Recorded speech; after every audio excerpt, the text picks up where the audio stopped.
ब्रह्मलीन महापुरुषों को पहचाना नहीं जा सकता, बड़ा मुश्किल है। एक बार एक ट्रेन में एक संत भगवान ऐसे बैठे थे। अब उनके संतों के शिष्य होते हैं, भगत लोग होते हैं। हर शिष्य चाहता मेरे गुरुजी अच्छी वस्तु पहने, मेरे गुरुजी अच्छी गाड़ी में चले, मेरे गुरुजी, जब मेरे पास इतना है तो मेरे गुरुजी है, तो वो भाव रहता है ना। तो उसने सोने की चैन की घड़ी और ये सब व्यवस्था, अटैची सब। तो दो चार बैठे थे नए लोग, उन्होंने कहा बाबा जी एक बात पूछे, बुरा तो नहीं मानोगे? बोले नहीं। बोले हम में और तुम में अंतर क्या रहा? हमारी घड़ी भी इतनी महंगी नहीं जितनी तुम्हारी घड़ी है, तुम्हारी अटैची है, तुम्हारा है सब, फिर हम में तुम में अंतर क्या रहा? उनका बेटा कौन सा स्टेशन आ रहा है? बोले अमुक के। बोले चाय पीना है। गए चाय पीने, बोले एक चाय और बनाओ।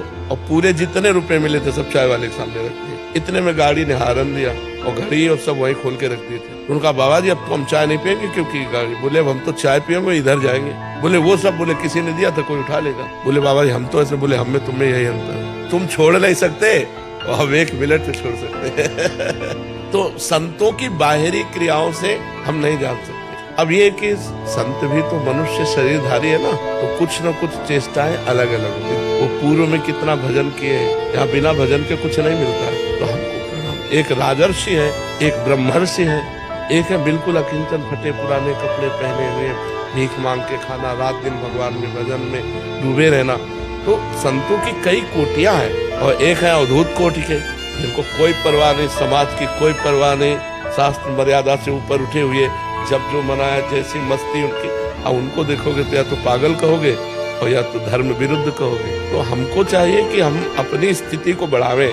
देखो पर्वत में मस्तक मारने से पर्वत का कुछ नहीं बिगड़ता, अपने खोपड़ी फूट जाती है। ये संत अडिग भगवान के जन है। अच्छा 3 गुणों का खेल चल रहा है, सतोगुण, रजोगुण, तमोगुण। अब कोई सात्विक प्रवृत्ति का है तो आपको अच्छा लगेगा, कोई राजसिक प्रवृत्ति का है, कोई तमोगुण प्रवृत्ति का है, लेकिन सब भगवान के जन है। हमको चाहिए अपना सुधार करना है। जो अपने यहाँ कुत्ते घूम रहे हैं, स्पर्श करके जाते हैं, साधुओं के बीच में होकर निकल के जाते हैं। मैंने देखा 2 एक जगह गंदगी भी पड़ी हुई है, तो इन खाली पर स्वान की ना। हाँ ये धाम है। ये बड़े बड़े संत परमहंस यहाँ याचना, हरिराम व्यास जी याचना करते, हो हुमन वृंदावन को श्वान। श्रीपाद प्रबोधानंद जी याचना करते हैं कि हे वृंदावनाधीश्वरी, मुझे वृंदावन की नाली का कीड़ा बना देना, मुझे यहाँ का सूकर कुकर बना देना। तो यहाँ का सुअर इतना पवित्र है कि जैसे हम गंगा स्नान, यद्यपि सबकी समझ में नहीं आएगा पर हम समझाएंगे, गंगा स्नान करने पर हम पवित्र हो जाते हैं, ऐसे हम यहाँ के सूकर के छूने पर पवित्र हो जाते हैं। ये ब्रजरज सेवी है वो सुअर, वो उसी में लौटता है। अगर वो छू गया, रज छू गई, तो हम गंगा जी स्नान करने जैसे पवित्र हो गए। यहाँ के सूकर छूने के बाद ये नहीं होगा कि हम सुअर को छू गए भी स्नान करें।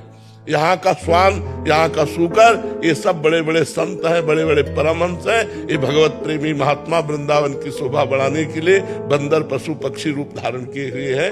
बड़े बड़े महापुरुषों ने याचना की, हो मन वृंदावन को स्वान। जब ऑफिस में किसी कर्मचारी को दंड देता हूँ तो मन जलता है कि जब भगवान सबको क्षमा कर देते तो मुझे भी क्षमा कर देना चाहिए। तुम क्यों दंड? भगवान सबको क्षमा नहीं करते, नहीं तो ये सब किसी को कर्म भोग भोगना ही न पड़े। सब मंदिर जाते हैं, सब हाथ जोड़ते हैं, सब जय जय मनाते, नहीं क्षमा करते। जब कोई आर्त भाव से बात तक किया, हे परमात्मा आज के बाद कदापि नहीं करूंगा और निरंतर नाम जप करूंगा, सही चलूंगा, तो भगवान कुछ दिन देखते हैं और फिर उसको क्षमा करते हैं। अगर ऐसे कोई गलती नहीं करना चाहता, गलती करने का स्वभाव नहीं है, लेकिन स्वाभाविक संयोग के साथ गलती पड़ गई और हम अधिकारी पद पर हैं और हम देखते हैं कि इसका गलत स्वभाव नहीं है, गलत करना भी नहीं चाहता, संयोग के साथ गलत हो गया, तो छोटा मोटा दंड देकर उसे क्षमा कर देते हैं या हम बात कह के उसे क्षमा कर देते हैं। लेकिन जिनका स्वभाव ही है अपराध करना, गलतियां करना, उनको क्षमा नहीं करना। उनका सुधार ही दंड के द्वारा होता है। वो क्षमा के द्वारा ठीक नहीं, वो क्षमा के द्वारा उनकी आपराधिक प्रवृत्तियां और बढ़ती हैं। उनको दंड के द्वारा पवित्र करके शासन में लेना चाहिए।